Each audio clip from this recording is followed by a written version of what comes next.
ملتان میں سردی کی شدت میں اضافہ، سردی کے ساتھ ہی شہر اور گرد و نواح میں دھند نے بھی ڈیرے ڈال لیے ہیں۔ موسم کی صورتحال بارے مزید تفصیل جانتے ہیں جان شیر خان سے۔ جان شیر، آگاہ کیجیے گا۔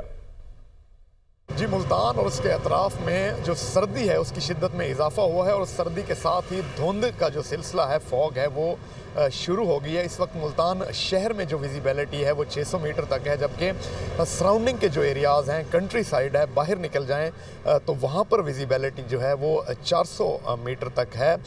تو جیسے ہی یہ دھند کا سلسلہ شروع ہوا ہے، موٹر ویز اور ہائی وے پولیس کی جانب سے خاص طور پر ہدایات جاری کی گئی ہیں شہریوں کو کہ وہ باہر جو آؤٹ آف سٹی ٹریول ہے اس سے سفر کرنے سے گریز کریں۔ اگر سفر کرنا لازمی ہو تو فوگ لائٹس جو ہیں اس کا استعمال رکھیں، گاڑیوں کا فاصلہ زیادہ رکھیں۔ محکمہ موسمیات کا کہنا ہے کہ آئندہ چند روز تک دھند جو ہے وہ ڈینس ہو سکتی ہے، انٹینس ہو سکتی ہے۔ دھند کا جو سلسلہ ہے وہ شدید ہو سکتا ہے، جبکہ ملتان شہر میں اس وقت جو ایئر کوالٹی انڈیکس ہے وہ 131 کے اوپر ہے۔ جی